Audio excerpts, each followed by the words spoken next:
Welcome, one and all, to today's edition of the Evening Review. I'm Ashley Smith, the news editor of Namibian Sun. Let's take a look at today's front page.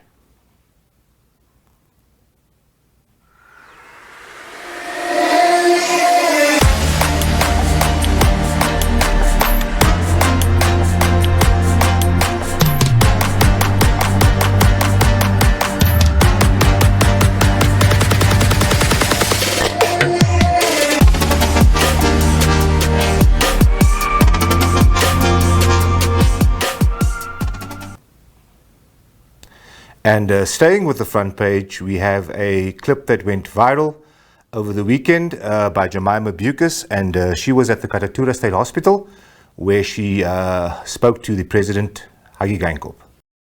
And I'm looking at the floor over. You didn't ask why you're coming to one place.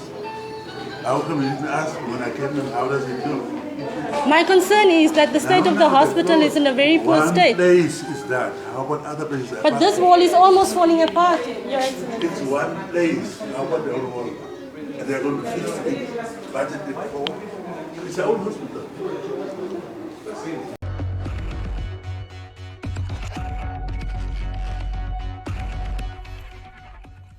And staying with the President, there was a demonstration at Zoo Park on Saturday where a group calling themselves Young Concerned Namibians actually demanded that he step down.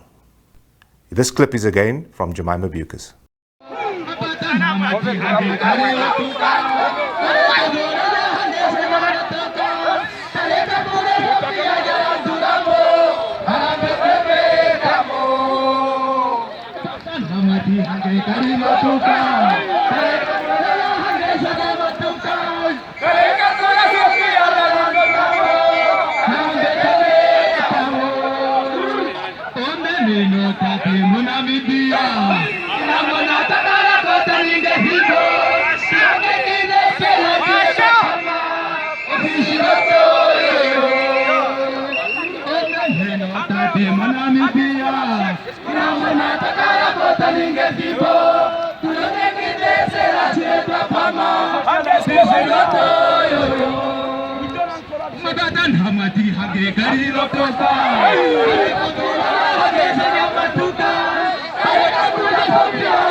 And for the main part of today's evening review, our reporter Johny Smith sat down with TransNamib CEO Johny Smith, and this was their discussion. Good evening. Joining me today is Mr. Johny Smith from TransNamib, and I am Johny Smith.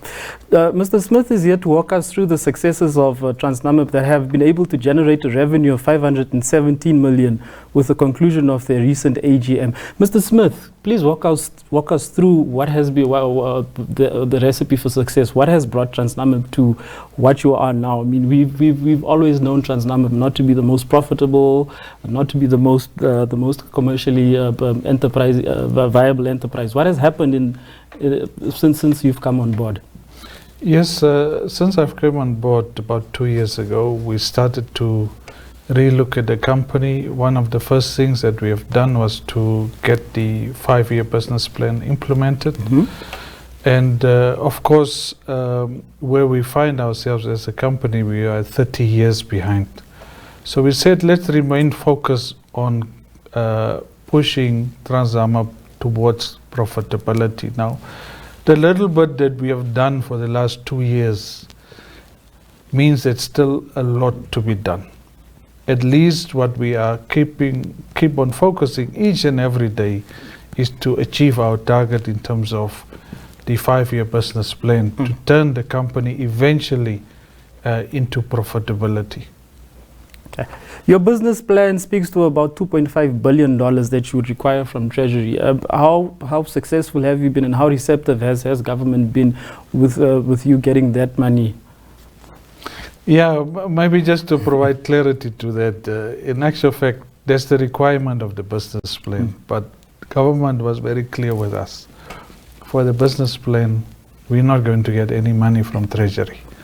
So we have to use our property as a leverage to borrow the 2.5 billion Namibia dollars, and we're currently in progress with that, and it's going well. Hopefully within the next few months we will have a positive answer on that. Now, if you would have to use your fixed assets, that would mean that you'd have to leverage these assets. Have you been able to determine which properties, what the value of the different properties are? And if you were going to sell properties, have you been able to at least identify whether we're going to lease property A, sell property B? You know, what is the thinking in that regard?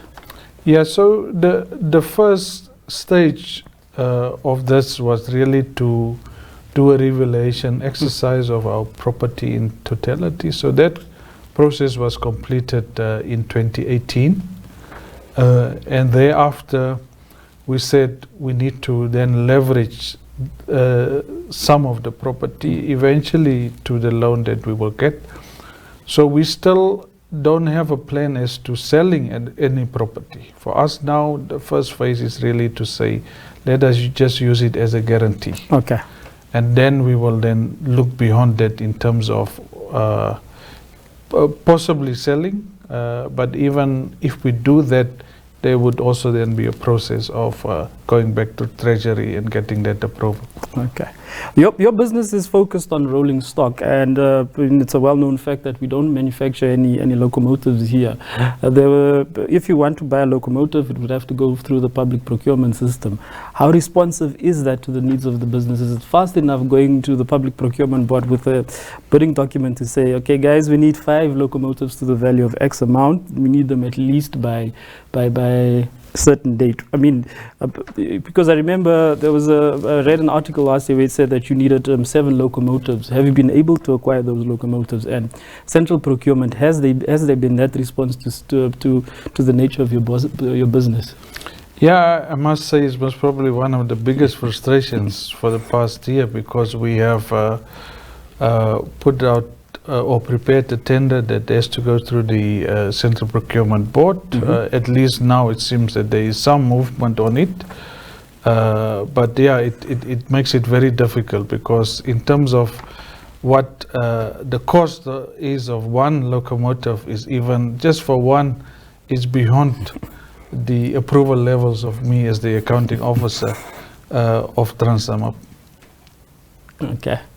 And then there's there were two major launches of products that TransNamib had last year. One was the Desert Express, and then the other one was the resumption of the rail operations to the north. What have the successes been, firstly, for the Desert Express project? And then I stand to be corrected, but there was a cancellation of the commercial passenger rail transport to the north.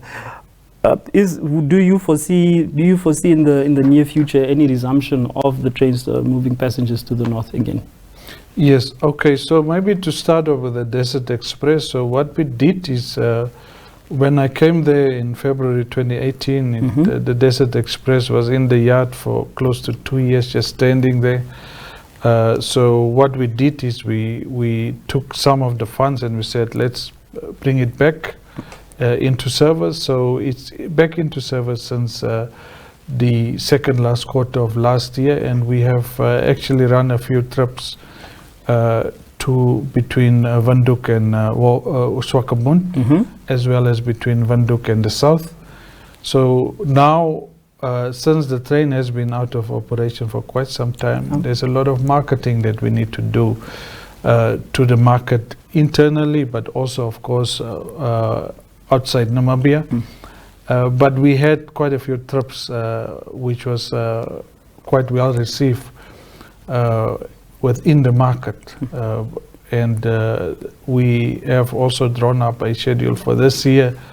And one of the trips that we are looking at is to take the train for the Crayfish Festival up to Ludritz. Okay. In terms of the passenger service to the north, what we said last year, let's see if we can reopen the passenger service between Windhoek and Ondangwa in December. So we started our first trip at the end of November, and the last one was concluded at the end of January, to just test out the market, to see the viability, to see if the market is interested in this product. And it actually went quite well. But of course, we still have to spend some money in order to ensure that we have a regular service in place. So it was just a trial for the festive period. Okay. We will most probably for the Easter also again introduce it, a train or two during that period. And then towards the end of the year or next year, we will try and introduce a scheduled service to the north. But it's all about the funding availability, cash. So first what we said to ourselves, we first need to grow the freight volumes, and on top of that we can grow the volumes of passengers in terms of the passenger services. Okay. Then there's the ambitious project that TransNamib has undertaken with your counterparts in Botswana, and that is of the Trans-Kalahari Rail project. Now, this is a project that is probably coming for more than 10 or 15 years. Yeah. What is the status of that project? Because you hear Transnet of South Africa is in the mix, and then they're out again, and then you hear TransNamib is in the mix, and then they're out again. No, the project as a long-term project it's still there. There was a follow-up meeting last year between the Minister of Works and Transport in Namibia and his counterpart. We had a meeting in Gaborone, Botswana. So it is just a matter of the two governments prioritizing the project and make sure that there's resources allocated in terms of a project and pushing the project forward towards the implementation, because there's a lot of interest in terms of users that want to eventually use this linkage of the Trans-Kalahari Rail between Botswana and Namibia, and then of course the linkage to South Africa. Okay. And then lastly, I'll combine these two. Your business plan speaks to moving from road to rail as a rail operator. Yes. How far are you in terms of the implementation of that project, and what is the anticipated impact on jobs? Because there's obviously going to be casualties on the job front. Yeah, we have started with that process. Here and there we have had successful projects. Of course, if you look at our market share is around about 12% at the moment. That is freight that is moved by rail, meaning that the other percentage is by road. And then of course it leads to the maintenance of our roads being impacted like that. So there's also a negative. So what we are saying is that when we put more freight onto the rail, it means that by virtue of moving goods by rail, you automatically put about 30 trucks or take 30 trucks off the road with one train. So in the long term, of course, there's a benefit for the government in terms of less expense on road maintenance. What we are saying, if you look at the total picture and also movement of freight between here and the neighboring countries, we should build up partnerships with the road transport sector that eventually, if we get more moved by rail within the country, it means that some of those trucks then can of course move their capacity somewhere else into the region elsewhere. So that there shouldn't be a negative impact or a major negative impact on the road sector. One has to look at it in terms of the economic benefit to the country, to the government in totality. Okay. That was Mr. Johny Smith from TransNamib. Thank you very much for tuning in. Thank you.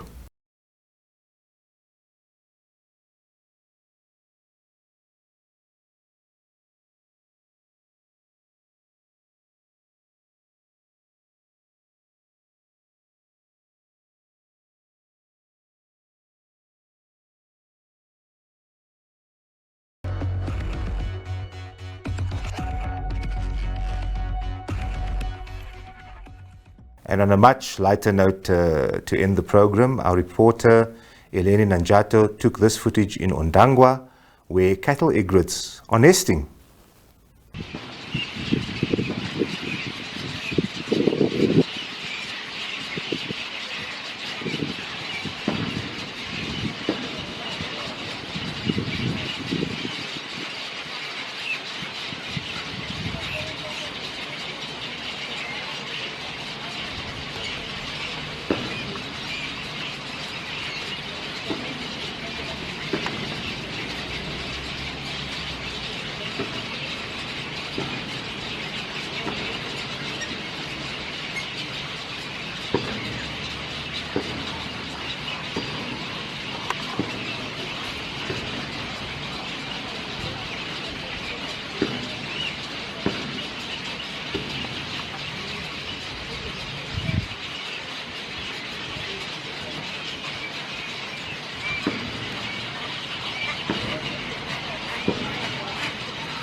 That's all we have time for today on the Evening Review.